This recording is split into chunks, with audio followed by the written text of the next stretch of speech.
Sir और भी निवेश के तरीके होते हैं, क्या शेयर ही खरीदे जाएं या म्यूचुअल फंड्स भी एक अच्छा ऑप्शन है?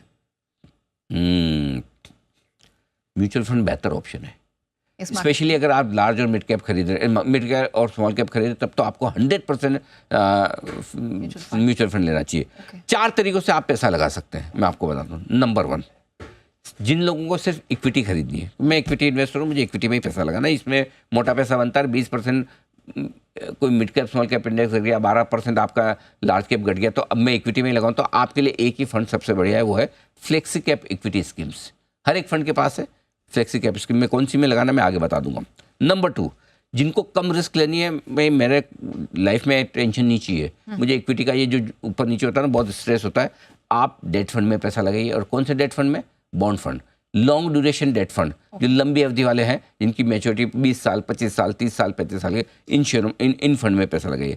जो कहते हैं कि मुझे तो इक्विटी में भी वैल्यूशन ठीक रखे हैं, ब्याज दरें घटेगी तो डेट में भी पैसा बनेगा, सही भी है, तो मुझे इक्विटी का टैक्स बेनिफिट मिले, मैं एक बैलेंस फंड चाहता हूँ, तो आप बैलेंस फंड में लगाइए पैसा। बैलेंस फंड में आपको फायदा ही होगा कि दोनों का बेनिफिट मिल जाएगा, इक्विटी की अपसाइड भी मिल जाएगी और डेट का टैक्स का बेनिफिट भी होगा। तो ये आपका तीसरा बहुत बढ़िया ऑप्शन है। और चौथा एक वो ऑप्शन है जिनको लगता है कि भाई डेट भी अच्छा लग रहा है, इक्विटी तो ठीक है ये भाव से, और गोल्ड में भी सब लोग तेजी बोलते हैं अभी, और तेजी, तो मुझे तो वो भी चाहिए। तो आपके लिए बेस्ट है मल्टी एसेट एलोकेशन फंड, जिनमें इक्विटी, डेट और गोल्ड तीनों है, और जिसमें इक्विटी ज़्यादा ताकि आपको उसका टैक्सेशन बेनिफिट इक्विटी का मिल जाए। ये आपके लिए एक अच्छा।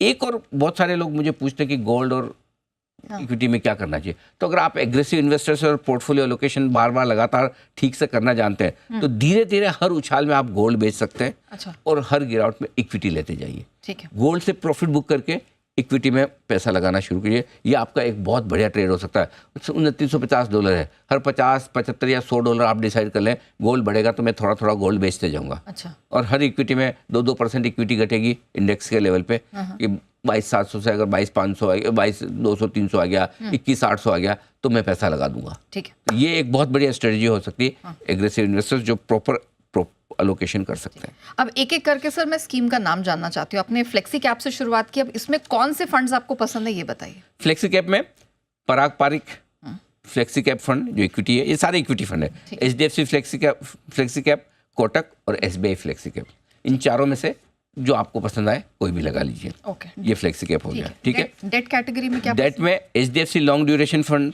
SBI लॉन्ग ड्यूरेशन और ICICI Pru long duration fund, ये तीनों फंड है। इनमें से आपको जो पसंद आए वो लगा लीजिए। चाहे तो आप एक एक फंड भी ले सकते हैं, एक से ज़्यादा भी ले सकते हैं। Balance equity funds, HDFC balance equity fund, SBI और कोटक, इन तीनों के बैलेंस इक्विटी फंड है। तीनों आराम से आप यहाँ पर पैसा लगा सकते हैं, कोई दिक्कत नहीं। ओके। और अंत में sir multi asset allocation fund?